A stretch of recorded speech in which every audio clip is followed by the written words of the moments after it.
friends, welcome to MrLighten.com. அன்றைக்கி ஒரு நாள் வெள்ளிக்கிழமை அதுமா கிச்சனுக்குள்ளே வந்து பார்த்தா ஃப்ரைட் ரைஸ் மட்டும் தான் இருந்துச்சு. தொட்டுக்க ஒன்றுமே இல்லை. அதுக்கு சூப்பரான பொட்டேட்டோ வச்சு கட்லெட் பண்ணட்டா. ஸோ இப்போ ஒரு பவுல் எடுத்துகிட்டு பாயில் பண்ண பொட்டேட்டோ இருக்குல்ல, அதை வந்து தோல் சீவி வச்சுக்கோங்க. இப்போ ஒரு மேஷ் பண்ணக்கூடிய ஒரு எக்யூப்மெண்ட் இருக்குல்ல, அதை வச்சு நல்லாவே மேஷ் பண்ணிக்கோங்க. இது பார்த்திங்கன்னா இது பார்க்க மேஷ் பண்ணி நல்லா வந்து அந்த கட்டியாக இருக்க பொட்டேட்டோஸ் எல்லாமே நல்லா மேஷ் பண்ண அப்புறம் பார்த்திங்கன்னா அது வந்து பார்த்திங்கன்னா இந்த கேக்குக்கு பேட்டர் செய்வோம்ல அந்த மாதிரியே இருந்துச்சு.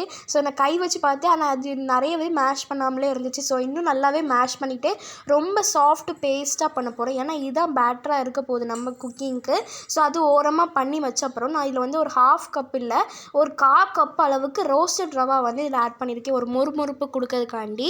அதுக்கப்புறம் இதில் என்ன ஆட் பண்ண போகிறோன்னா சாப் பண்ணி வச்சுருக்க ஆனியன், அதாவது குட்டி வெங்காயம் சொல்லுவோம்ல, சின்ன வெங்காயம், அது ஆட் பண்ண அப்புறம் க்ரீன் சில்லி ஆட் பண்ணிவிட்டு கொரியாண்டர் இல்லை அதனால நான் வந்து புதினா ஆட் பண்ணிக்கிட்டேன்.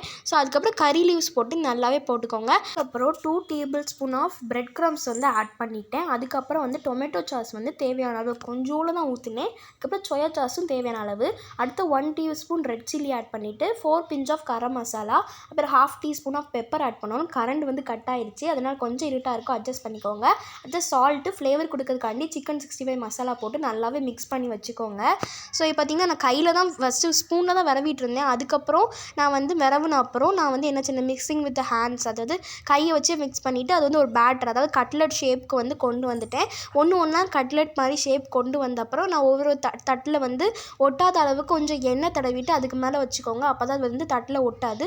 ஒட்டின அப்புறம் இங்கே பார்த்திங்கன்னா நான் மைதாவை வந்து கரைச்சி வச்சுருக்கேன் ஒரு பிளேட்டில். அப்புறம் இன்னொரு சைடு நம்ம பிரெட் க்ரம்ஸ் வந்து ஆட் பண்ணோம்ல, அது கொஞ்சம் எடுத்து வச்சுருக்கேன். ஸோ இப்போ வந்து நான் கேஸ் ஆன் பண்ணி ஒரு கடாயில் எண்ணெய் அதே மாதிரி எண்ணெய் வச்ச அப்புறம் அது வந்து ஃபஸ்ட்டு சிம்மில் வச்சுக்கோங்க. இப்போ நம்ம என்ன பண்ண போகிறோன்னா நம்மளோட அந்த பேட்டர் இருக்கும்ல, அதை வந்து நான் மைதாவில் முக்கி அதுக்கப்புறம் பிரெட் க்ரமில் முக்கி பார்த்திங்கன்னா பார்க்க சூப்பராக இருந்துச்சு. அதை எண்ணெயில் போட்டு பொரிச்சு எடுத்தால் நம்மளோட பிரெட் கட்லெட், அதாவது பொட்டேட்டோ கட்லெட் சூப்பராக ரெடி ஆயிரும். இதை வந்து நீங்கள் ரொம்ப மொறுன்னு பண்ணாதீங்க, லைட்டாக சிம்மில் வச்சே பண்ணுங்கள், ஓகேவா? நான் ஹையில் வச்சு பண்ணதுனால 2-3 இது வந்து உள்ளே வந்து வேகாமலே இருந்துச்சு. ஸோ நீங்கள் வந்து சிம்மில் வச்சே பண்ணுங்கள். இப்போ சூப்பரான இது ரெடி ஆகிடுச்சு. இது எப்படி இருக்குது நீங்களே பாருங்களேன். அவ்வளோ சாஃப்டாக ஒரு உள்ளே திறந்து பார்த்தா அப்படி அந்த ஸ்மெல், அதாவது நம்ம ட்ரெயினில் தான் அந்த கட்லெட் மெயினாக இருக்கும், அங்கே போய் பார்த்தா எவ்வளோ அழகாக இருக்கும் அந்த ஸ்மெல் அப்படி இருந்துச்சு. அதுக்கு மேலே டொமேட்டோ சாஸ் வச்சு சாப்பிட்டோன்னா அவ்வளோ சூப்பராக இருந்தது.